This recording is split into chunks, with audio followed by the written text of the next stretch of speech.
Hemos estado hablando acerca de la poesía en la Biblia, de cómo los poetas bíblicos amaban el diseño y usaban el simbolismo y la metáfora de manera magistral.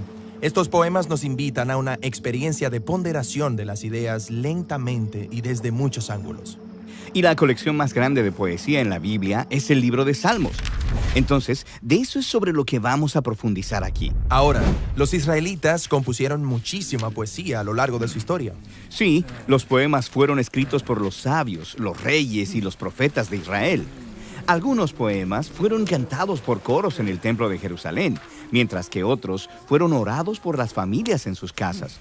Y a lo largo de los siglos, los poemas más importantes y más ampliamente leídos fueron compilados, juntos para ser leídos o cantados en ocasiones especiales. Y estoy familiarizado con libros de poesía, una gran colección de los mejores poemas en un mismo lugar, y puedo leerlos y elegir mis favoritos.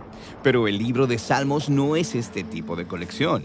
Aquí, cada poema ha sido profesionalmente elaborado y luego colocado donde está por una razón, para crear una narrativa desde el principio del libro hasta el final.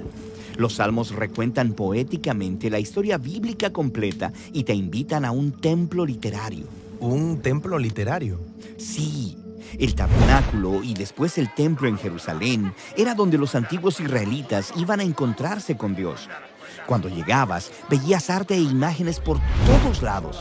Veías a los sacerdotes haciendo rituales, escuchabas canciones y oraciones. Todo esto proclamaba simbólicamente que tu Dios gobierna el mundo desde esta montaña y tú estás en su sala de estar.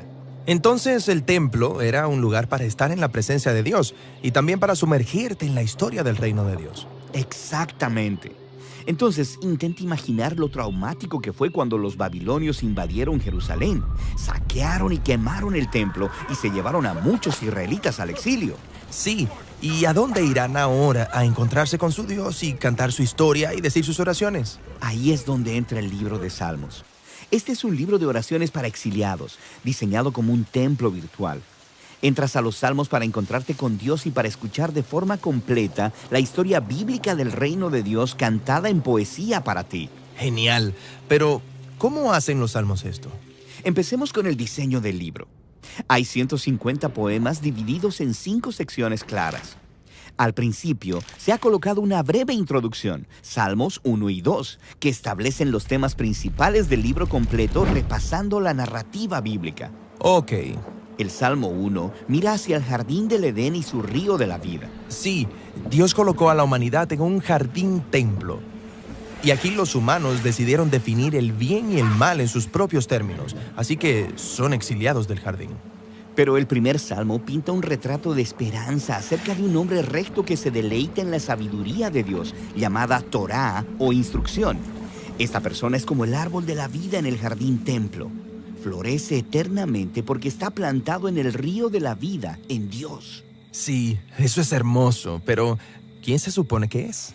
Bueno, ¿recuerdas esa historia en Génesis después de la rebelión necia de la humanidad?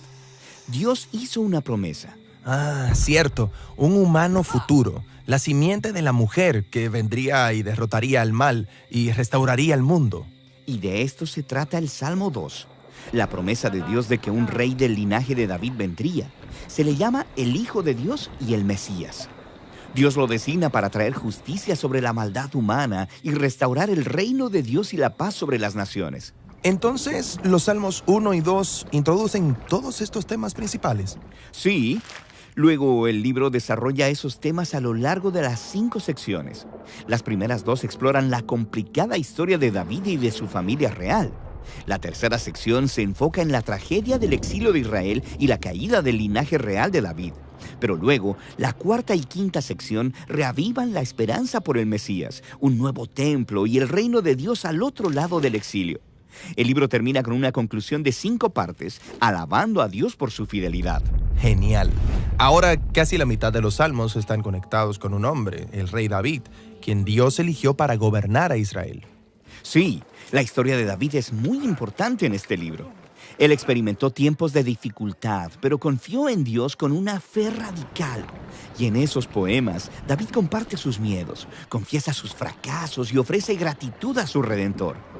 Y él constantemente está hablando de un profundo deseo de estar en la presencia de Dios en el templo. Pero espera, David vivió antes de que el templo fuera construido. Exactamente.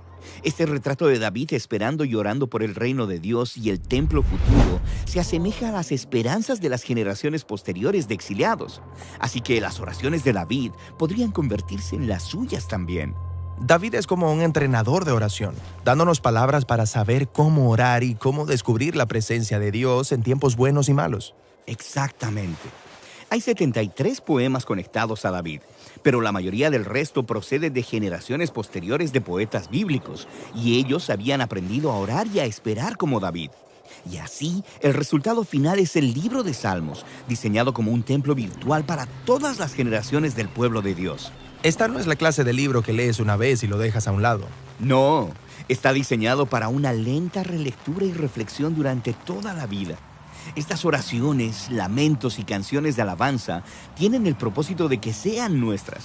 Son poemas para exiliados que están aprendiendo a vivir conforme a la sabiduría de Dios y a buscar la justicia de Dios en el mundo mientras esperan por el Mesías venidero y por el reino de Dios.